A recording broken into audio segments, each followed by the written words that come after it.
Recently, I started reading Tim Ferriss' Tribe of Mentors. In this book, Tim basically sent a set of 11 questions to about 140 people that are experts in their fields and collected their answers. It's interesting to see how different successful people think, how I relate to them, and what are the similarities and differences between their paths to success. It's also one of those books that makes you reflect back on your life. I couldn't stop asking myself the exact same questions every time I was reading them. This is just for illustrative purposes. I don't really go to the park at 7 a.m. just to read a book, although it might turn out to be a great idea.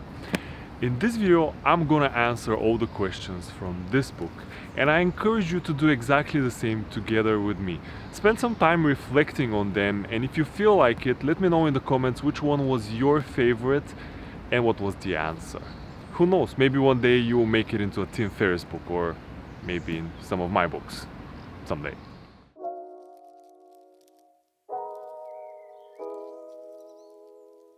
The Monk That Sold His Ferrari. This is definitely the book that I've gifted the most, and I also gave it to a random person that I didn't even know, but that's a whole different story. I just loved it. It's a spiritual book, I would say, and it helped me really develop my inner self and find inner peace and just look at the bigger picture always and not get stuck in little things in every day. Another one that I gifted recently but I haven't read yet is Ego is the Enemy from Ryan Holiday, but definitely it's on my reading list. I love Ryan Holiday and I will definitely recommend it.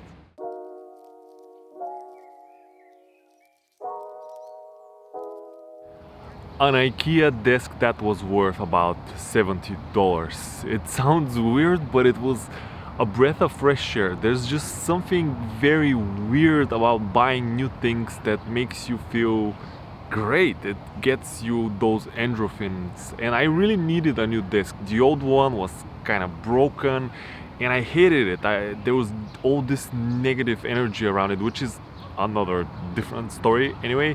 But once I bought it, I just had this influx of ideas and of creativity that I love it, and it's probably the best investment I made this year.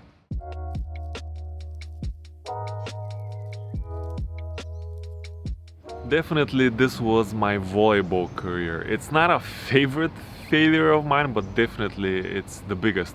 I had this dream of traveling around the world, playing for different teams for like 10-15 years, making a lot of money and then settling down back in Bulgaria.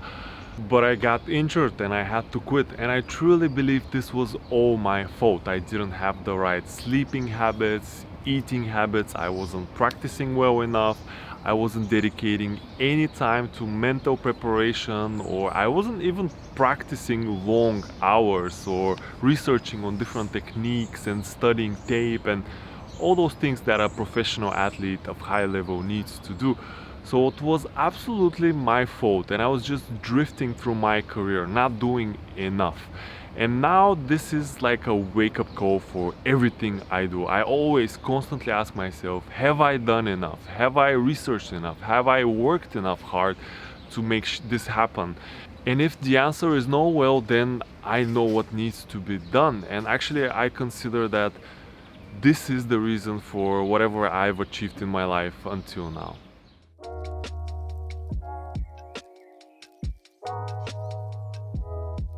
One day or day one, you decide. It's a favorite quote of mine that I keep next to my bed, and it's a constant reminder of actually the previous point. Am I doing enough? Am I doing everything absolutely possible in my power to achieve my goal?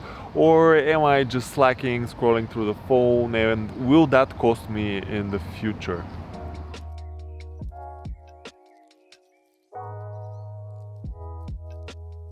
By far, this was diving with orcas. It's the number one thing on my bucket list.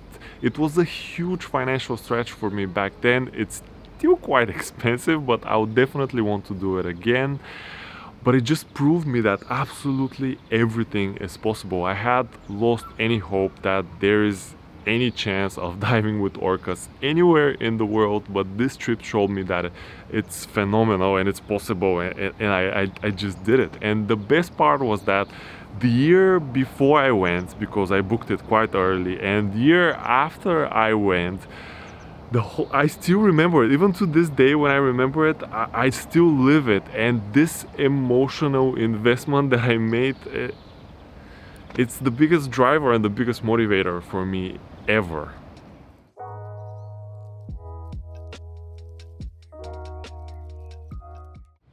I don't spread the butter on my toasted bread. I just cut it into slices and I arrange it so there are no empty spaces, and it's kind of weird.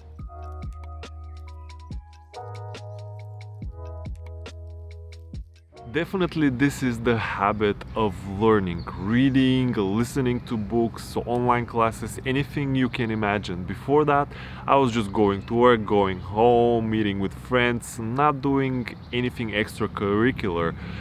Now it sounds weird when I say it, because now I'm this totally different person and I'm not myself unless I sit down and read something or I learn something new. It doesn't matter if it's about breathing technique or exercises or video making or whatever. I just really love, I'm like a sponge for education and for knowledge.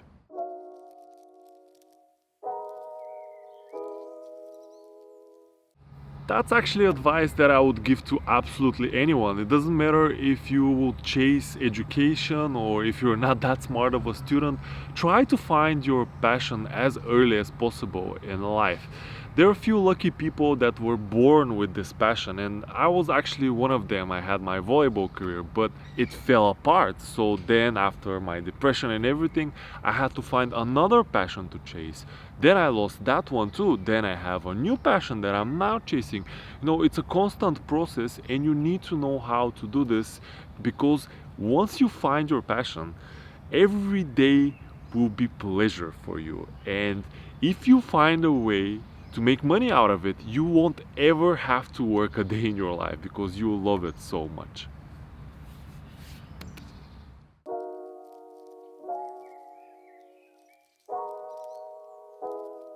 Focus on one thing. Yeah, if you have found something that you really love, of course you're gonna dedicate most of your time to it. But if you're on the search and if you don't know what that thing is, try as many things as possible. Sports, business, education, whatever, all kinds of different topics. And you know what?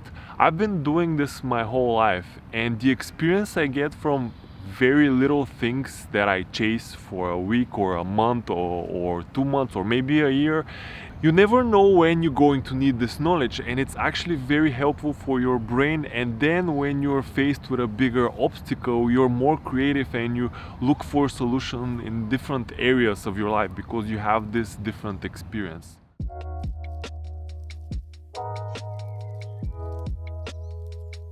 Ten years ago, my main focus was in building meaningful relationships with people and have everlasting friendships. But in the past 5 years, I've downscaled my social life quite a lot in order to have time for other things. So the things that I say no most to are actually people.